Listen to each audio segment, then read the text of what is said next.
Salam sejahtera untuk kita semua. Kamu sedang berada di channel official Abu Nawas, tempat terbaik untuk menikmati cerita-cerita yang menghibur dan mendidik. Jangan lupa untuk dukung channel ini dengan like, komen, dan subscribe. Mari kita mulai petualangan kita hari ini. Tuan Kadi dan sepatu kulit emas. Di sebuah kota kecil yang terkenal dengan keindahan kerajinannya, hiduplah seorang pembuat sepatu bernama Yusuf. Yusuf dikenal sebagai pengrajin sepatu terbaik di wilayah itu. Ia sering menerima pesanan dari bangsawan dan pedagang kaya. Suatu hari, ia membuat sepasang sepatu yang sangat istimewa. Sepatu itu terbuat dari kulit yang dilapisi emas murni. Sepatu itu dibuat atas pesanan seorang saudagar kaya bernama Basir, yang ingin memamerkannya di pesta besar. Namun, setelah sepatu itu selesai, Basir menolak membayar dengan alasan Yusuf telah membuatnya terlalu kecil. "Sepatu ini tidak sesuai ukuran kakiku," kata Basir. "Aku tidak akan membayar." Yusuf mencoba membela diri. "Tuan, sepatu ini sudah sesuai dengan ukuran yang Anda berikan kepada saya." Pertengkaran ini akhirnya sampai ke pengadilan, dan Tuan Kadi ditugaskan untuk memutuskan siapa yang benar. Di ruang sidang, Basir membawa sepatu itu dan menunjukkannya kepada Tuan Kadi. "Lihatlah, Yang Mulia," katanya. "Sepatu ini tidak cukup besar untuk kakiku." Yusuf memandang Tuan Kadi dengan cemas. "Yang Mulia, saya membuat sepatu ini persis sesuai pesanan Tuan Basir." Tuan Kadi, yang sering menerima hadiah dari Basir, tampak cenderung memihak saudagar kaya itu. "Jika sepatu ini memang tidak sesuai, maka Yusuf harus membuat sepatu baru tanpa biaya tambahan," kata Tuan Kadi. Mendengar keputusan ini, Yusuf merasa sangat kecewa. Namun, sebelum Yusuf meninggalkan ruang sidang, seorang pria tiba-tiba masuk ke pengadilan. Pria itu adalah Abu Nawas, yang terkenal cerdik dan sering membantu rakyat kecil. "Apa yang sedang terjadi di sini?" tanya Abu Nawas sambil memandang Yusuf dan Basir. Tuan Kadi menjelaskan perkara tersebut kepada Abu Nawas dengan singkat. Abu Nawas mendengarkan dengan seksama, lalu berkata, "Yang Mulia, izinkan saya untuk membantu menyelesaikan perkara ini." Tuan Kadi mengangguk. Ia tahu kecerdikan Abu Nawas bisa menjadi solusi. Abu Nawas memeriksa sepatu itu dengan teliti. Ia memegangnya, membaliknya, dan memeriksa ukurannya. Kemudian, ia memandang Basir dan berkata, "Tuan Basir, kau bilang sepatu ini terlalu kecil untuk kakimu." Basir mengangguk. "Benar sekali, sepatu ini terlalu kecil."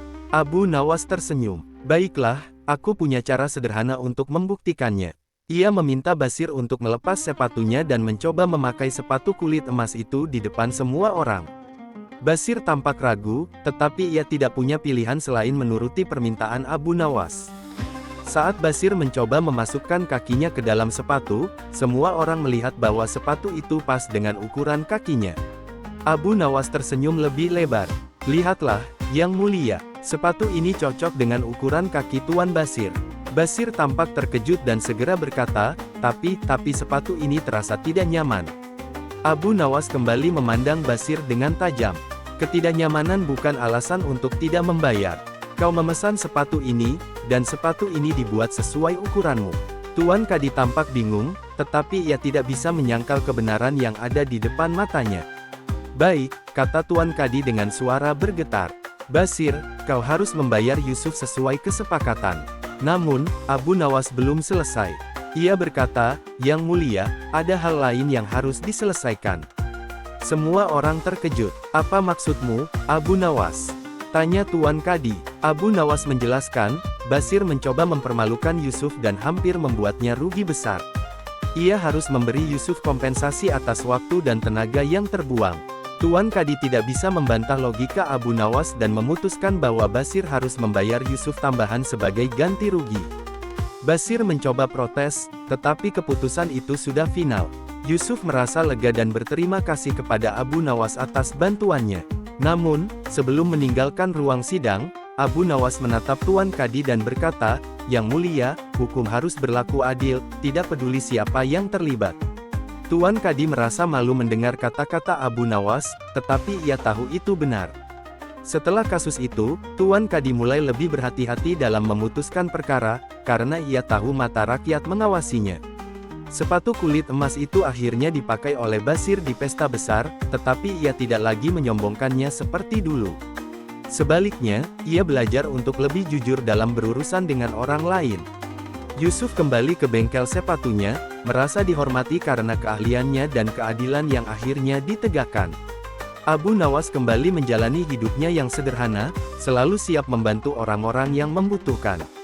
Rakyat kota itu semakin menghormati Abu Nawas karena kebijaksanaan dan keberaniannya dalam menegakkan kebenaran. Sementara itu, Tuan Kadi terus merenungi perannya sebagai hakim, berusaha menjadi lebih adil. Kasus sepatu kulit emas ini menjadi pelajaran bagi semua orang tentang pentingnya kejujuran dan keadilan. Kota kecil itu kembali damai, dengan pengrajin seperti Yusuf yang dapat bekerja tanpa takut ditipu.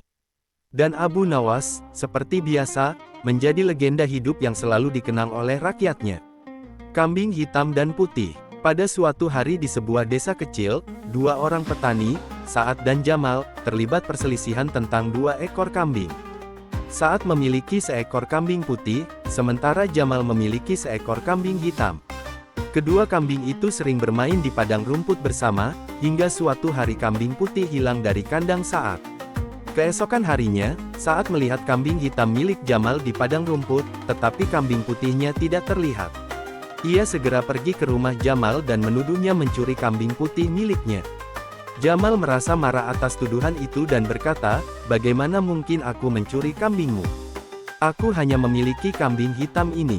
Saad bersikeras bahwa Jamal telah mencuri kambing putihnya dan menyembunyikannya di suatu tempat. Perselisihan mereka menjadi semakin sengit, hingga akhirnya mereka memutuskan untuk membawa masalah ini ke hadapan Tuan Kadi. Tuan Kadi mendengarkan cerita dari kedua belah pihak dengan seksama. Saad berkata, "Yang mulia, saya yakin Jamal telah mencuri kambing putih saya.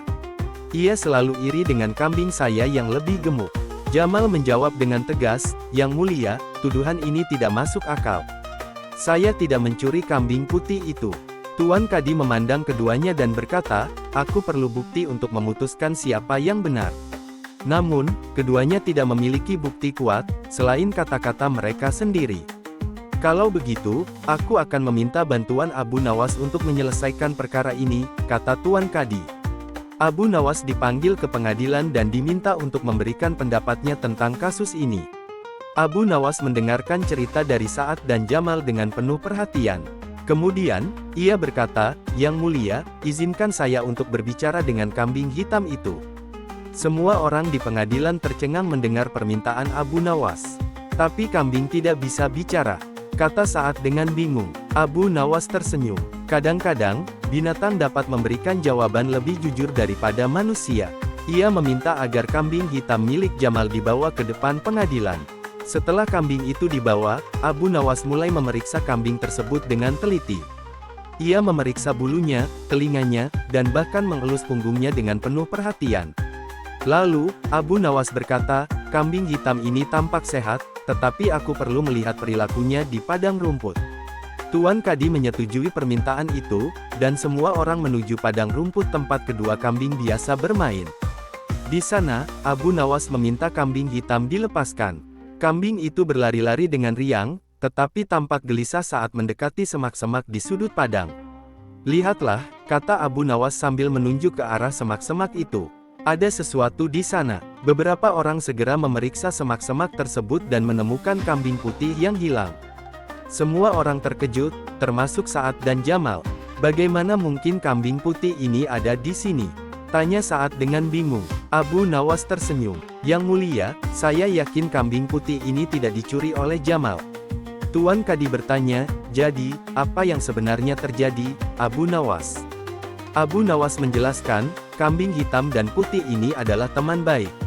Kambing putih melarikan diri dari kandang saat untuk bermain dengan kambing hitam. Kemudian, kambing putih mungkin merasa aman di semak-semak ini dan memutuskan untuk bersembunyi. Saat merasa malu atas tuduhannya kepada Jamal.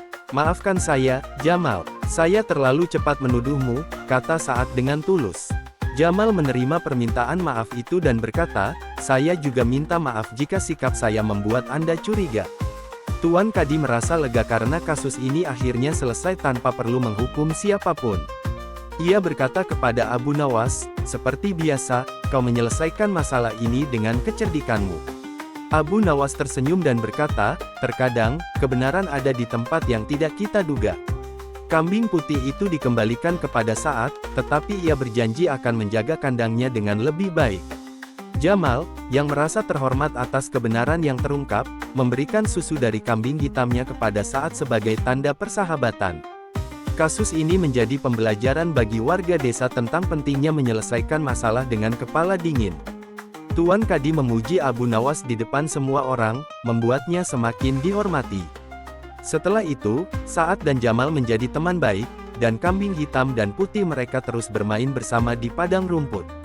Kisah ini menjadi bahan cerita di seluruh desa, tentang bagaimana Abu Nawas menyelesaikan perkara kambing dengan bijak. Abu Nawas kembali ke rumahnya dengan senyum puas, siap menghadapi tantangan baru. Rakyat desa selalu mengenang kebijaksanaan Abu Nawas dalam menjaga keharmonisan masyarakat.